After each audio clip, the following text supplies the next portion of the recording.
नमस्कार। राष्ट्र, राष्ट्रियता, सभ्यता र संस्कारको सङ्गम वाग्मती टेलिभिजनको समाचारमा स्वागत छ। म रेखा श्रेष्ठ। प्रारम्भमा मुख्य समाचार। नेपाली गीत सङ्गीतलाई मौलिकता सहित समय सापेक्ष विकास गर्न आवश्यक रहेको उपराष्ट्रपति पुनको भनाई। विदेशी सङ्गीतलाई प्रतिस्थापन गरी नेपालीलाई स्थापित गर्न जोड। कागज अभाव र चुनावका कारण समयमा पुस्तक पुर्याउन नसकेको शिक्षा मन्त्री पौडेलको स्पष्टोक्ति। पुस्तक छपाई प्रक्रियामै समस्या रहेको शिक्षा सचिव कोइरालाको जिकिर। मंगलबार शेयर बजार नेप्से 39 अङ्कले बढेर परिसूचक 1924 अङ्कमा 1 अर्ब 25 करोडको कारोबार। बेलायतमा रेलवे कामदारद्वारा नेटवर्कद्वारा ठूलो हडताल सुरु। हडताल समाप्तिका लागि भएको वार्ता असफल।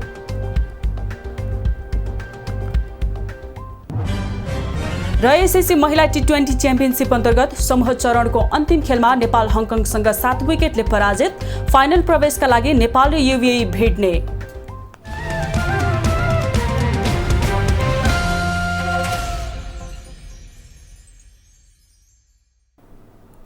सुरु गरौं विश्व सङ्गीत दिवस सम्बन्धी समाचारबाट। उपराष्ट्रपति नन्दबहादुर पुनले नेपाली गीत सङ्गीतलाई मौलिकता रहने गरी समय सापेक्ष विकास गर्न आवश्यक रहेको बताउनु भएको छ। मंगलबार विश्व सङ्गीत दिवसको अवसरमा नेपाल साङ्गीतिक सङ्घले काठमाडौँमा आयोजना गरेको राष्ट्रिय साङ्गीतिक सम्मान तथा पुरस्कार वितरण समारोहमा बोल्दै उपराष्ट्रपति पुनले नेपाली मौलिकता जोगाएर नेपाली सङ्गीतको संरक्षण र विकास हुनुपर्नेमा जोड दिनुभयो।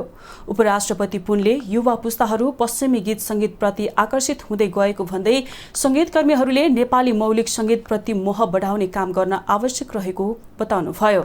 मौलिक सङ्गीतले नेपाललाई अन्तर्राष्ट्रिय जगतमा चिनाएको भन्दै मौलिक सङ्गीतको सृजना गर्न सङ्गीत क्षेत्रको विकासमा योगदान पुर्याउन र यसलाई अन्तर्राष्ट्रियकरण गर्न आवश्यक रहेको उहाँको भनाइ थियो।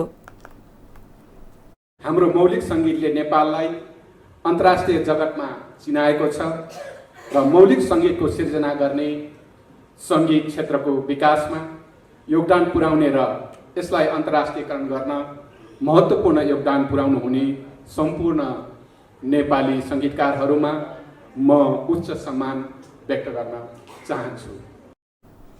उपराष्ट्रपति पुनले सङ्गीत बिनाको जीवन कल्पना गर्न नसकिने भन्दै पश्चिमा सङ्गीतको दबदबा भइरहेको बेलामा नेपाली सङ्गीतकर्मीले विदेशी सङ्गीतलाई प्रतिस्थापन गरी नेपाली सङ्गीतलाई स्थापित गर्न आवश्यक रहेको बताउनुभयो।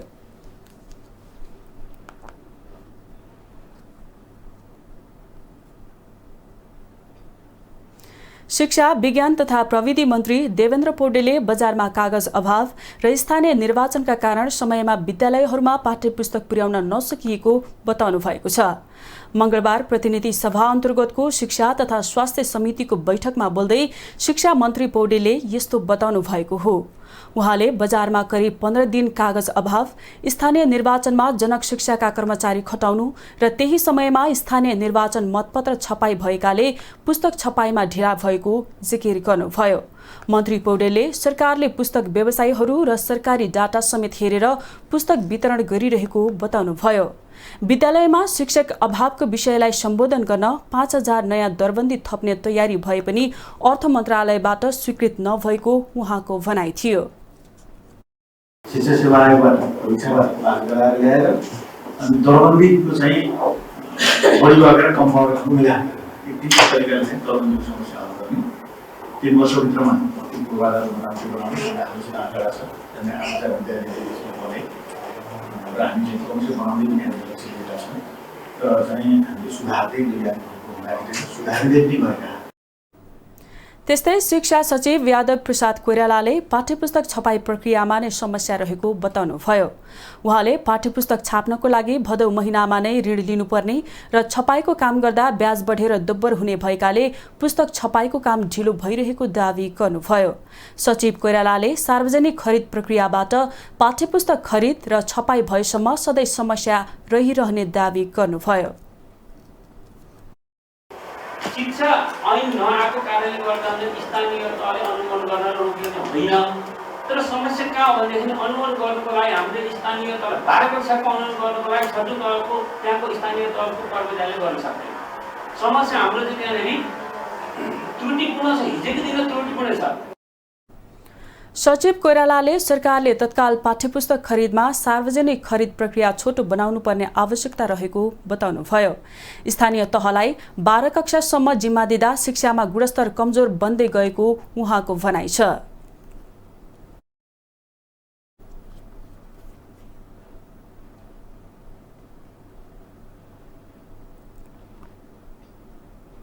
नेकपा एमालेका सचिव योगेश कुमार भट्टराईले सरकार समयमा नै विद्यालयमा पाठ्यपुस्तक पुर्याउने विषयमा अझै गम्भीर नभएको बताउनु भएको छ। मंगलबार प्रतिनिधि सभा अन्तर्गतको शिक्षा तथा स्वास्थ्य समितिको बैठकमा बोल्दै सचिव भट्टराईले विद्यालयहरूमा विद्यार्थीलाई पाठ्यपुस्तक पुर्याउने विषयमा सरकारले सामान्य प्राविधिक विषय देखाएर पन्छिन खोजेको आरोप लगाउनुभयो।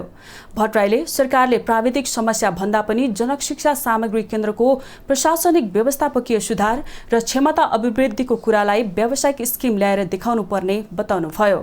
उहाँले पुस्तक छपाईका लागि 2 पटक टेन्डर जारी गरेकोमा शंका व्यक्त गर्नुभयो। शिक्षाको पुस्तक छापिएका छन्, ती पुस्तक छाप्ने टेन्डर तपाईले कहिले गर्नुभयो? ती पुस्तक चाहिँ नि प्राइभेट प्रेसमा कसरी छापिएका छन्? कुनै हाम्रो गठबन्धनमा सामेल भएका कुनै ठुला नेताको अत्यन्तै नजिकका मान्छेको प्रेसमा पुस्तक छापिएका छ। यता यो भैँसे पार्टीको कुनै एउटा प्रेसको म नाम लिन्न अहिले, हैन? त्यो पुस्तक त्यो प्रेसमा कसरी छापिँदैछ? तपाईले अफिसियली त दिनुभएको छैन। अफिसियली दिँदा त टेन्डर गरेर दिनु पर्यो। त्यस्तै नेकपा एकीकृत समाजवादीका नेता जीवनराम श्रेष्ठले विद्यालयहरूमा पाठ्यपुस्तक समयमा नै पुर्याउन नसक्ने गैर जिम्मेवार असक्षमता भएको बताउनुभयो। उहाँले ज्ञान आर्जन गर्ने पाठ्यपुस्तक नै विद्यालयहरूमा समयमा दिन नसक्नु सरकारको असक्षमता भएको जिकिर गर्नुभयो। राज्यले नै एउटा चाहिँ नि के त भने शिक्षालाई उच्च प्राथमिकता राख्ने कुराहरू, गुणस्तरीय शिक्षा दिने कुराहरू हामीले रिपिटेडली गरिरहेका छौँ। अब नीति कार्यक्रमबाट, बजेटबाट, व्यवहारबाट बोल्ने कुराहरूमा सबैले शिक्षालाई चाहिँ नि जोड दिइरहेको छ।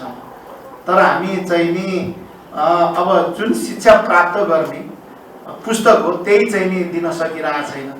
अब यो जस्तो हाम्रो चाहिँ नि असक्षमता र लज्जास्पद अवस्था अरू केही पनि हुन सक्दैन।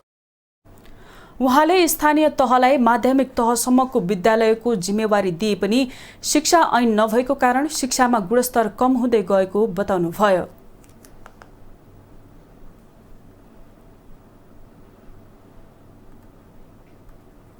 समाचारमा एकैछिन विश्राम।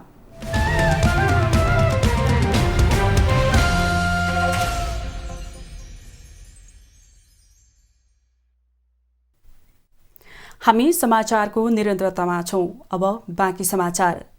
नेपाली कांग्रेसका महामन्त्री गगन कुमार थापाले निर्वाचन सम्बन्धी कानूनमा भएका केही व्यवस्थालाई सच्याउन आवश्यक रहेको बताउनु भएको छ। मंगलबार विदेशमा रहेका नेपालीहरूले पनि मताधिकारको प्रयोग गर्न पाउनुपर्ने कुराको सुनिश्चितताका लागि पार्टीको तर्फबाट निर्वाचन आयोग पुग्नुभएका महामन्त्री थापाले कानूनमा भएको व्यवस्थामा कम्तीमा पनि 5 ठाउँमा परिवर्तन गर्नुपर्ने आवश्यक रहेको बताउनुभयो। उहाँले कानूनमा भएका केही व्यवस्थालाई सच्याउन सके विदेशमा रहेका नेपालीहरूको नाम पनि मतदाता नावलीमा समावेश गर्न सक्ने भन्दै अबको 8-10 दिनभित्रमा निर्वाचन ऐनको विषय संसदमा पेश गर्ने प्रतिबद्धता जनाउनुभयो।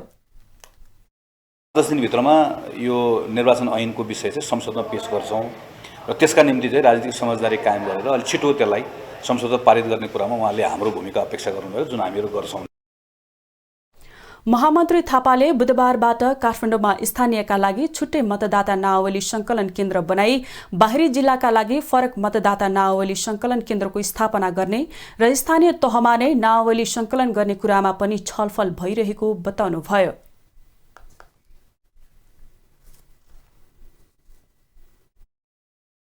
गर्ने कुराको सन्दर्भमा हामीले छलफल गर्यौं।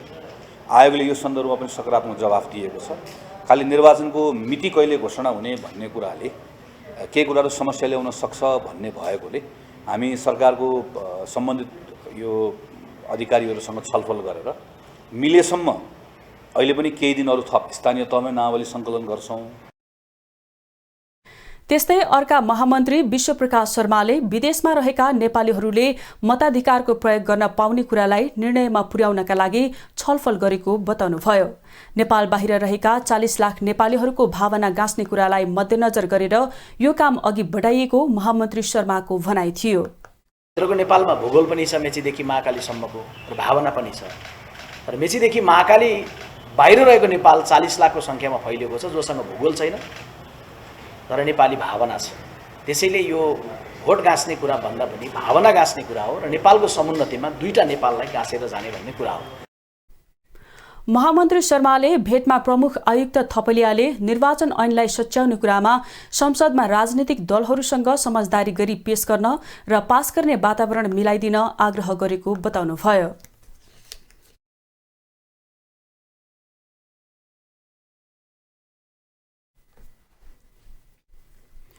प्रमुख प्रतिपक्षी दल नेकपा एमालेका अध्यक्ष एवं पूर्व प्रधानमन्त्री केपी शर्मा ओलीले कुनै देशले आफ्नो भूभाग चाहियो भन्नु अर्घेलाई नभएको स्पष्ट पार्नु भएको छ। अध्यक्ष ओलीले लिपुलेक, लिम्पियाधुरा र कालापानी सुगौली सन्धिपछि नेपालले भोगचलन गर्दै आएको भूभाग भएको उल्लेख गर्दै त्यो चाहियो भन्नु अर्घेलाई नभएको प्रस्ट्याउनु भएको हो।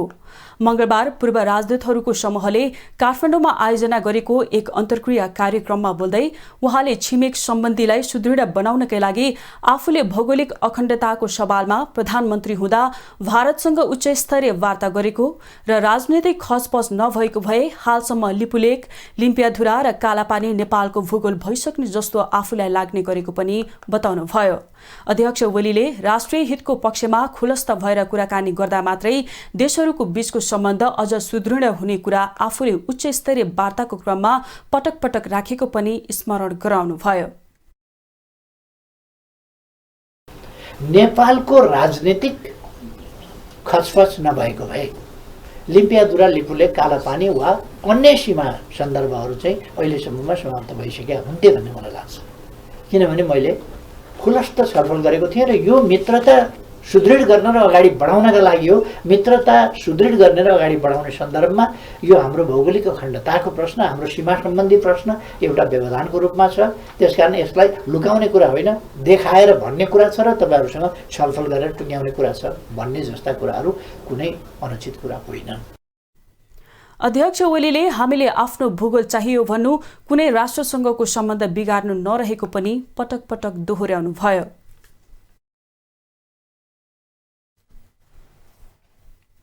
प्रमुख प्रतिपक्षी दल नेकपा एमालेका नेता डाक्टर भीमबहादुर रावलले अमेरिकी स्टेट पार्टनरशिप प्रोग्राम एसपीपी अघि बढाउने कार्यमा संलग्नहरूको नावली संसदलाई जानकारी गराउन प्रधानमन्त्री शेरबहादुर देउवासँग माग गर्नुभएको छ। सत्ता पक्षका सांसदहरूले आफ्ना पार्टीका अध्यक्ष केपी ओलीलाई पनि सो घटनामा मुछेको उल्लेख गर्दै नेता रावलले तत्कालीन प्रधान सेनापति राजेन्द्र छेत्रीलाई अमेरिकी राजदूतलाई पत्र पठाउन निर्देशन दिने तत्कालीन प्रधानमन्त्री सुशील कोइराला, सो प्रक्रियालाई अघि बढाउन निर्देशन दिने तत्कालीन प्रधानमन्त्री पुष्पकमल दाहाल कसले राष्ट्रघात गरेका हुन् त्यसबारे संसदलाई जानकारी गराउन प्रधानमन्त्री देउवासँग माग गर्नुभएको हो। त्यस अवसरमा उहाँले सो प्रोग्रामबारे संसद र संसदीय समितिलाई यथार्थ जानकारी यसअघि नदिए प्रधानमन्त्री देउवाले संवैधानिक व्यवस्थाको ठाडो उल्लङ्घन गरेको आरोप समेत लगाउनुभयो। मन्त्री परिषद बैठकबाट सो प्रोग्राम अघि नबढाउने निर्णय गरेकोमा भने नेता रावलले सरकारलाई धन्यवाद दिनुभयो। खास गरी आफ्नो पार्टी एमालेले दबाब दिएपछि सरकार सो प्रोग्राम अघि नबढाउन बाध्य भएको उहाँको जिकिर थियो।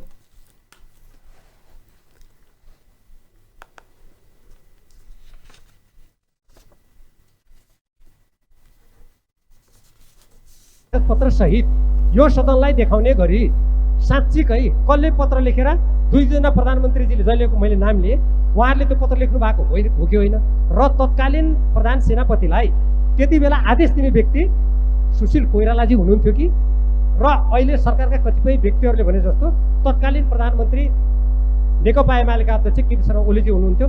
यहाँबाट प्रधानमन्त्रीजी आएर तथ्यसहित यो सदनलाई जानकारी गराउनुहोस्। नेता रावलले परराष्ट्र नीति नेपालको राष्ट्रिय हितलाई सर्वोपरि राखेर अघि बढाउन पनि सरकारलाई सचेत गराउनुभयो।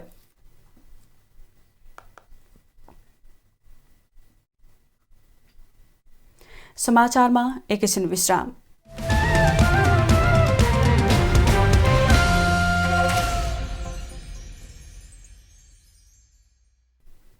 हामी समाचारको निरन्तरतामा छौं। अब बाँकी समाचार। प्रतिनिधि सभा सदस्य बिमला नेपालीले यस वर्ष बाढी पहिरोबाट हुने क्षतितर्फ सरकारले बेलैमा ध्यान दिनुपर्ने बताउनु भएको छ। मंगलबार प्रतिनिधि सभा बैठकको शून्य समयमा बोल्दै सांसद नेपालीले यस वर्ष वर्षाका कारण ठूलो धनजनको नोक्सानी हुन सक्ने भन्दै सरकारले बेलैमा ध्यान दिनुपर्ने बताउनुभयो। उहाँले पृथ्वी राजमार्गको मलेखु मुगलिन सडक खण्डमा पहिरोका कारण यात्रुले कष्ट भोगेको प्रति सरकारको ध्यानाकर्षण गराउनुभयो। सभामुख महोदय, केही दिन अघि परेको भीषण वर्षाका कारण पृथ्वी राजमार्गको मलेखु मुगलिङ सडक खण्डको ठाउँमा गएको पहिरोको कारण यात्रुहरूले ठूलो कष्ट भोग्नु परेको अवस्था छ। यति मात्र होइन सभामुख महोदय, यात्रामा आएको बाधाका कारण बिरामी बोकेको एम्बुलेन्सदेखि सब बोकेको गाडी र परिवारले लामो समयसम्म शास्ति भोगेका छन् र भनेका छन् हाम्रो सरकार कहाँ छ। प्रतिनिधि सभा सदस्य ब्रिजेश कुमार गुप्ताले ट्राफिक प्रहरीले सवारी साधन चेक गरेर हैरान पारेको बताउनुभयो। उहाँले सरकारले लाइसेन्स नहुनेलाई गाडी दिनु नहुने बताउनुभयो। उहाँले गाडी आयात नगर्न र लाइसेन्स तुरुन्त दिन माग गर्नुभयो।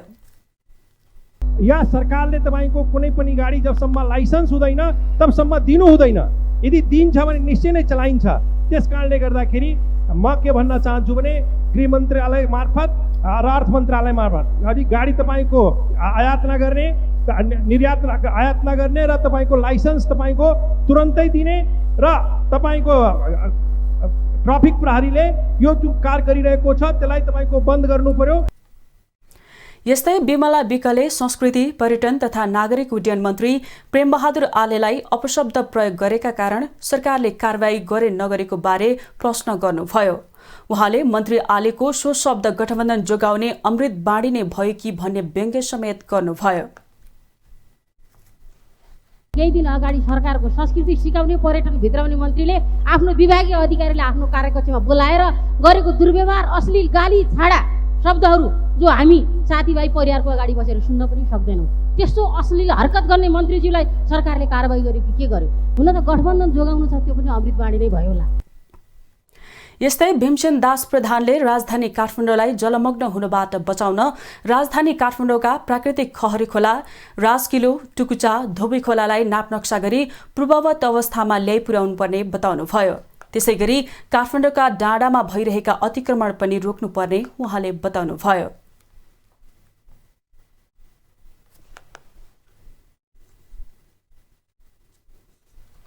काठमाडौँका उत्तरी भेग र वरिपरिका डाँडाहरूमा प्राकृतिक डाँडा बफर जोनमा समेत जग्गा प्लटिङ वालबाट भएको भू अतिक्रमण रोक्नु पर्यो।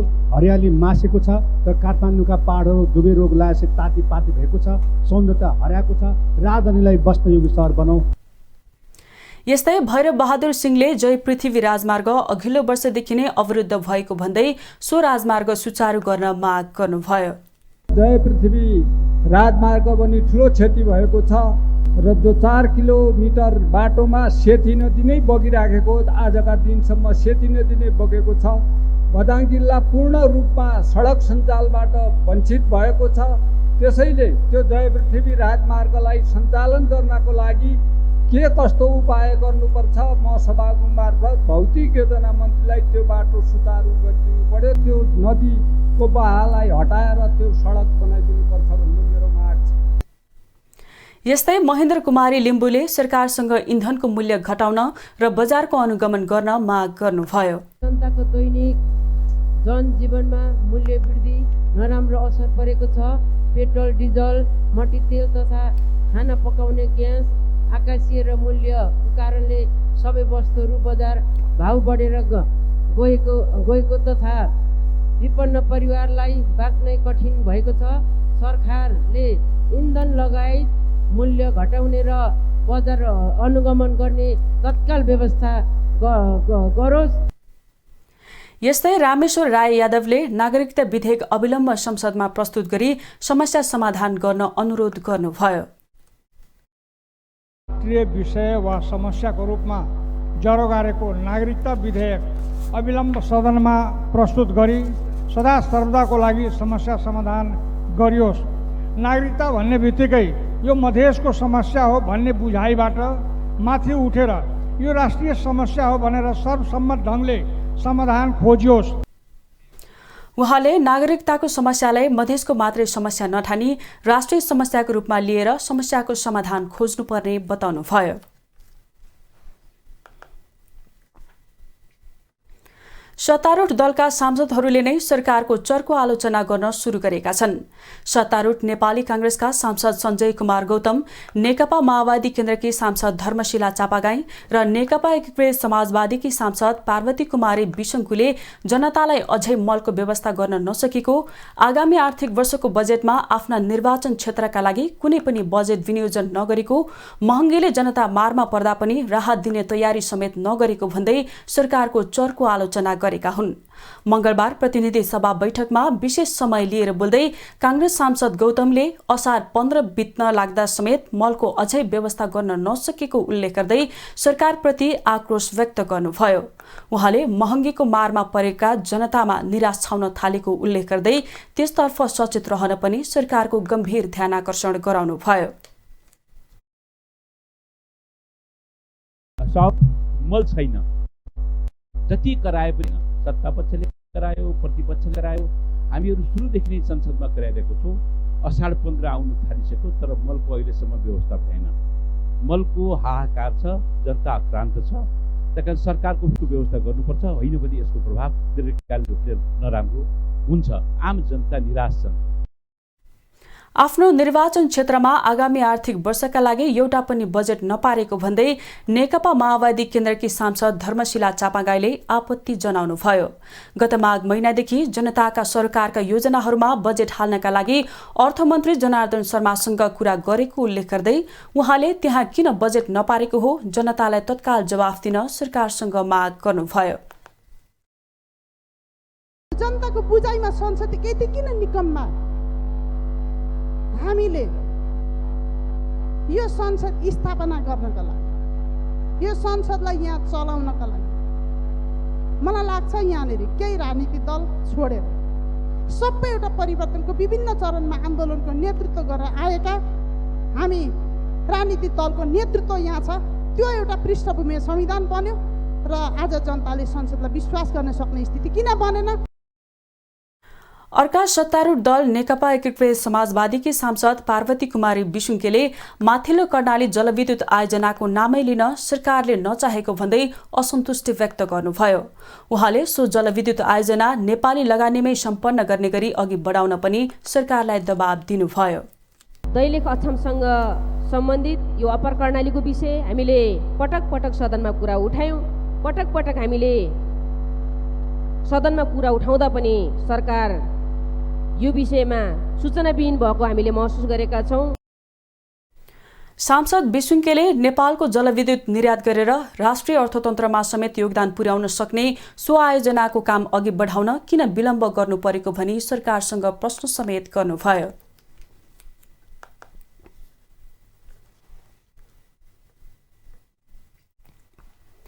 प्रमुख प्रतिपक्षी दल नेकपा एमाले पुँजी बजारमा देखिएको समस्या समाधान गर्न सरकारको ध्यानाकर्षण गराएको छ।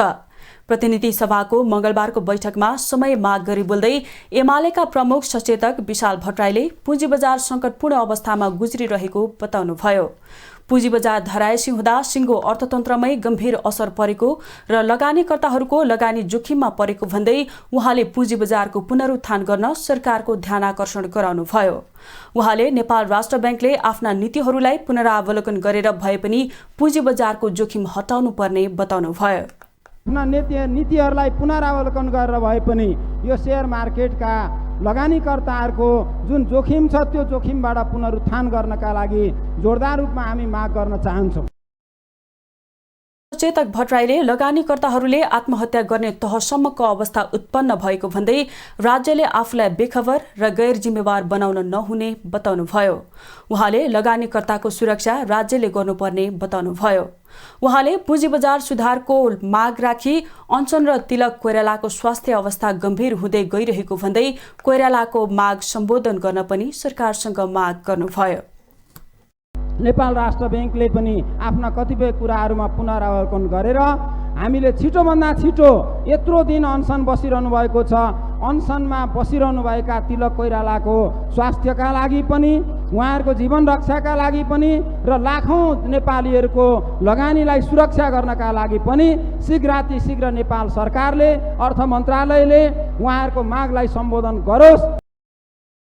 उहाँले बेला बेलामा नेताहरूले पुँजी बजारलाई नोक्सान हुने गरी अभिव्यक्ति दिने गरेको उल्लेख गर्दै नेताहरूलाई आफ्नो अभिव्यक्ति सच्याउन पनि आग्रह गर्नुभयो।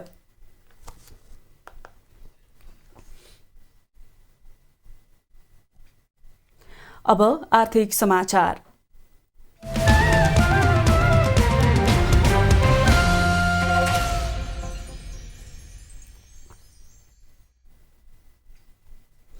पछिल्लो समय लगातार ओह्रालो लागिरहेको शेयर बजार मंगलबार भने दोहोरो अङ्कले बढेको छ। नेप्से 39.93 अङ्कले बढेर परिसूचक 1924.74 बिन्दुमा पुगेको छ। सबै समूहको शेयर बढेर बजार हरियो देखिएको छ। 231 वटा कम्पनीको 37,65,516 किता शेयर 25,364 पटकको कारोबारबाट 1,25,37,57,715 रुपियाँमा कारोबार भएको छ। यस्तै क वर्गका कम्पनीहरूको कारोबार मापन गर्ने सेन्सिटिभ इन्डेक्स 8.90 अङ्कले बढेर 375.09 बिन्दुमा पुगेर बन्द भएको छ।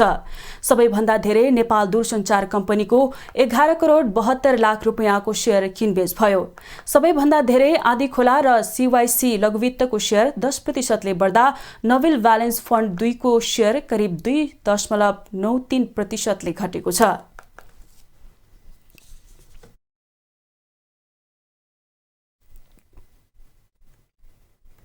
चालू आर्थिक वर्षको 11 महिनामा नेपालको व्यापार घाटा 15 खर्ब 77 अर्ब रुपियाँ पुगेको छ। भन्सार विभागले मंगलबार सार्वजनिक गएको साउनदेखि जेठसम्मको वैदेशिक व्यापारको तथ्याङ्क अनुसार नेपालको व्यापार घाटा 11 महिनामा 15 खर्ब 77 अर्ब 38 करोड रुपियाँ पुगेको हो। यो गएको वर्षको तुलनामा 25% धेरै हो। 11 महिनामा नेपालले 17 खर्ब 63 अर्ब 22 करोड रुपियाँको वस्तु आयात गरेको छ भने 1 खर्ब 85 अर्ब 83 करोड रुपियाँको वस्तु निर्यात गरेको छ। आयात 27.5% र निर्यात 53.3% बढेको छ। कुल वैदेशिक व्यापारमा आयातको हिस्सा 90.47% रहेको छ।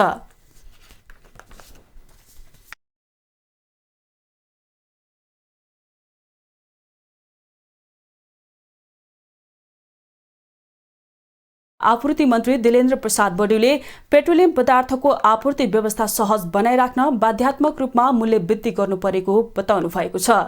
मंगलबार प्रतिनिधि सभाको बैठकमा सार्वजनिक महत्वको विषयमा वक्तव्य दिँदै मन्त्री बडुले अन्तर्राष्ट्रिय बजारमा पेट्रोलियम पदार्थको मूल्य निरन्तर बढिरहेको र सोही अनुरूप मूल्य समायोजन गर्नुपर्ने बाध्यता रहेको बताउनु भएको हो।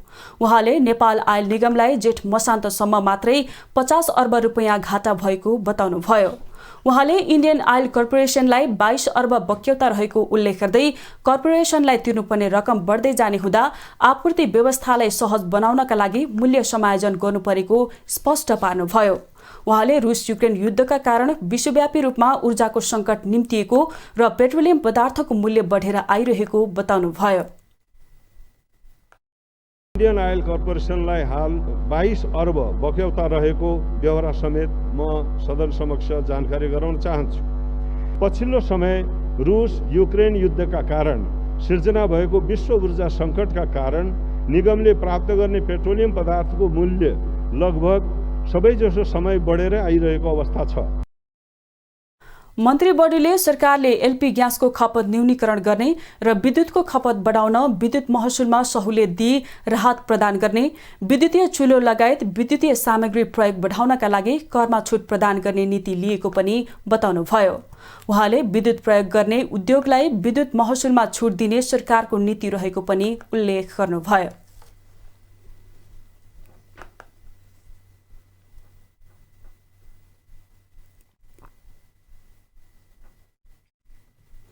वायु सेवा सञ्चालक संघ नेपालले बुधबारबाट लागू हुने गरी संघसँग आबद्ध हेलिकप्टर तथा हवाई सेवा कम्पनीहरूले प्रदान गर्दै आएका आपतकालीन उडान सेवा बन्द गर्ने भएको छ।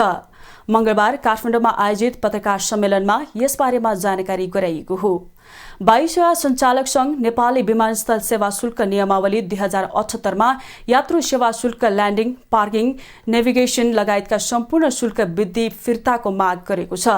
नेपाल नागरिक उड्डयन प्राधिकरणको सृजित समस्या र संस्कृति, पर्यटन तथा नागरिक उड्डयन प्राधिकरणले पनि संघले गरेका गुनासाप्रति उदासीन भएको भन्दै आपतकालीन उडान सेवा बन्द गर्ने जनाएको छ। यसअघि नेपाल नागरिक उड्डयन प्राधिकरणले असार 5 गते हवाईजहाज सञ्चालक कम्पनीले तोकिएको आधार अपरेटिङ बेस विमानस्थलमा रात्रि बिसान गरी पहिला उडान सोही विमानस्थलबाट गर्ने र हेलिकप्टर कम्पनीले पनि तोकिएको आधार विमानस्थलमा बिसान गरी पहिलो उडान सोही विमानस्थलबाट गर्ने निर्णयप्रति आपत्ति जनाएको छ।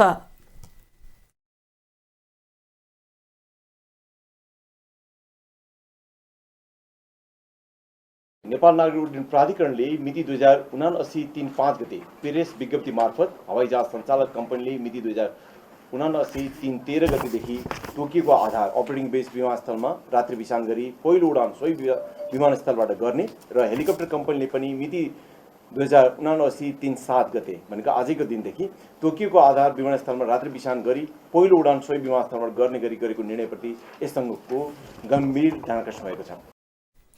संघका अध्यक्ष क्याप्टेन रामेश्वर थापाले नेपालको एभिएसन इन्डस्ट्रीले आफ्नो बेनिफिट भन्दा माथि सेवा दिए पनि सरकार र प्राधिकरणले इतिहासमै पहिलो पटक दमनकारी प्रवृत्ति देखाएको आरोप लगाउनुभयो।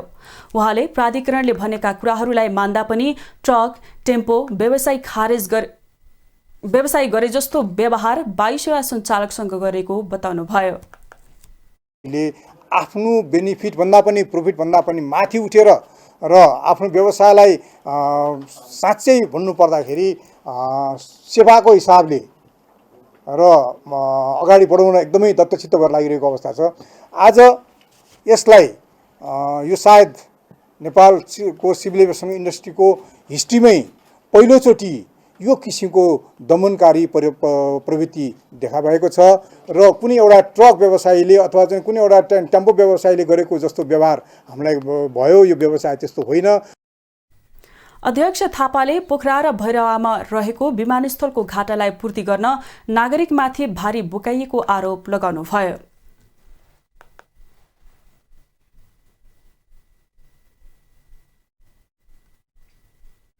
अब अन्तर्राष्ट्रिय समाचार।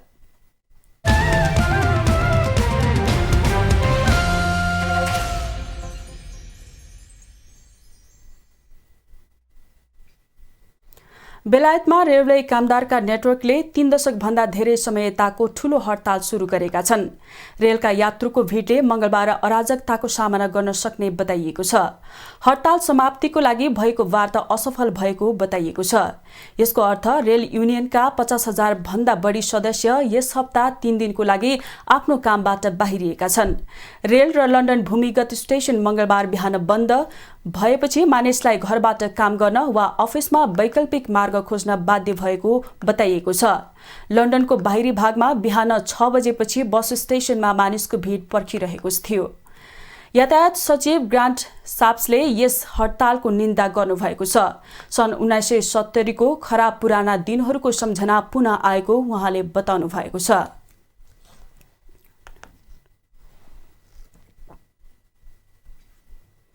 रुसी समाचार आउटलेट नोभाया गजेटाका प्रधान सम्पादक दिमित्री मुटारोभको स्वामित्वमा रहेको नोबेल शान्ति पुरस्कार पदक संयुक्त राज्य अमेरिकामा बिक्री गरिएको छ। सो पदक लिलामी प्रक्रियाद्वारा 103.5 मिलियन अमेरिकी डलरमा बिक्री भएको हो। लिलामी सुरु हुन अघि मुटारोभले उठाएको सबै पैसा पोल्यान्ड, रुस, जर्मनी, माल्डोभा, स्लोभेनिया, चेक रिपब्लिक र हंगेरी लगायत देशहरूमा रहेका युक्रेनी शरणार्थीहरूलाई सहयोग गर्न युनिसेफलाई दिइने बताएका छन्। मुराटोभले 2021 मा सो पदक जितेका थिए। दिमित्री मुराटोभ र मारिया रेसाले सन् 2021 को नोबेल शान्ति पुरस्कारका संयुक्त रूपमा पाएका थिए। अभिव्यक्ति स्वतन्त्रताको रक्षा गर्ने उनीहरूको प्रयासको लागि सो पुरस्कार दिएको थियो। युद्धबाट विस्थापित युक्रेनका बालबालिकालाई सहयोग गर्ने अभियानमा सहभागी हुन सबैलाई आग्रह गर्दै सहयोगको घोषणा गर्नुभएको हो। संयुक्त राष्ट्रसङ्घले कम्तीमा 2 दर्जन भन्दा बढी देशहरूमा 10,000 बढी शरणार्थीहरू रहेको बताएको छ। त्यस्तै लाखौं मानिसहरू युक्रेनभित्रै विस्थापित भएका छन्। अझै 1 करोड 40 लाख मानिसहरूले सुरक्षित आश्रयस्थल खोजिरहेको बताइएको छ।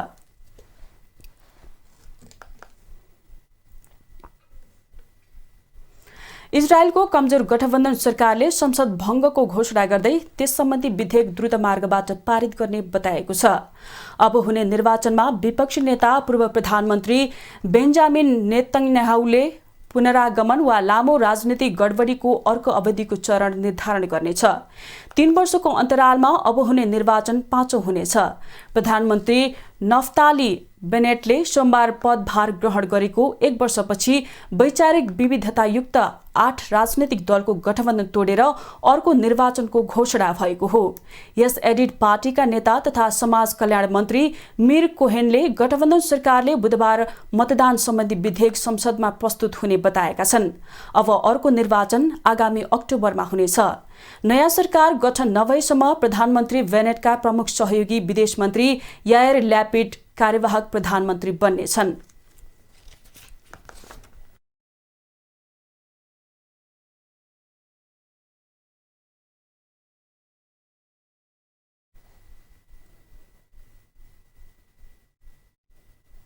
अब खेलकुद समाचार।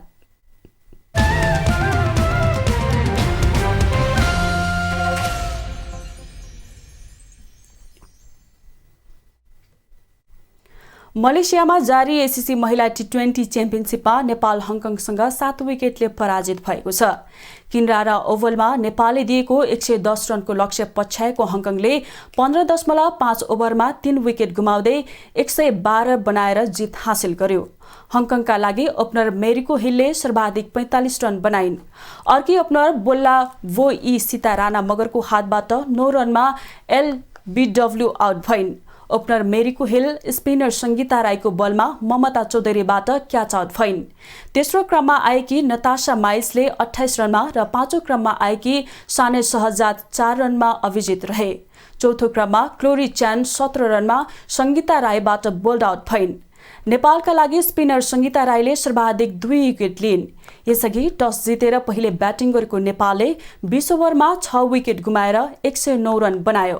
नेपालका लागि कप्तान रुबिना छेत्रीले अभिजित रहँदै 32 रनको योगदान गरिन्। अप्सरी बेगमले अभिजित 22 रन बनाइन्। यस्तै बिन्दु रावलले 23 रन जोड्दा सीता मगरले 9 रन जोडिन्।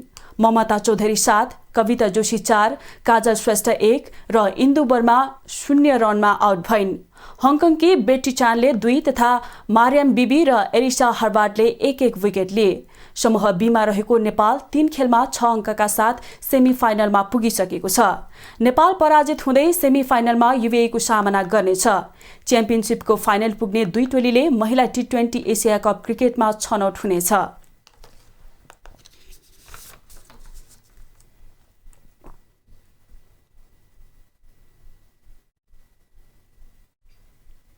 अब मौसम सम्बन्धी समाचार।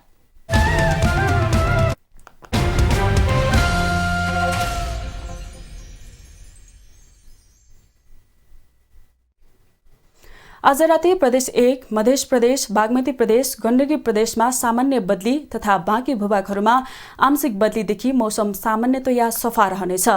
प्रदेश 1 का केही र मध्य प्रदेश, बागमती प्रदेश र गण्डकी प्रदेशका थोरै स्थानहरूमा मेघगर्जन, चट्यान सहित हल्कादेखि मध्यम वर्षाको सम्भावना रहेको छ।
समाचारको अन्त्यमा पुनः मुख्य समाचार।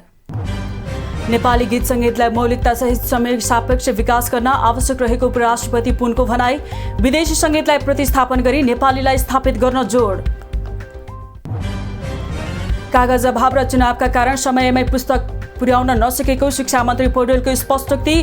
पुस्तक छपाई प्रक्रियामै समस्या रहेको शिक्षा सचिव कोइरालाको जिकिर। मंगलबार शेयर बजार नेप्से 39 अङ्कले बढेर परिसूचक 1924 अङ्कमा 1 अर्ब 25 करोडको कारोबार। बेलायतमा रेलवे कामदारका नेटवर्कद्वारा ठूलो हडताल सुरु। हडताल समाप्तिका लागि भएको वार्ता असफल।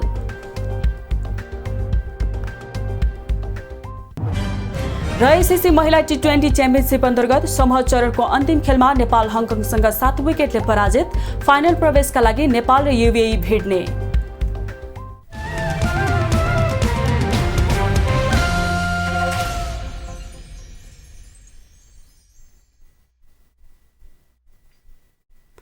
राष्ट्र, राष्ट्रियता, सभ्यता र संस्कार संरक्षणमा समर्पित बागमती टेलिभिजनमा प्रसारण भइरहेको समाचार अहिलेलाई यति नै।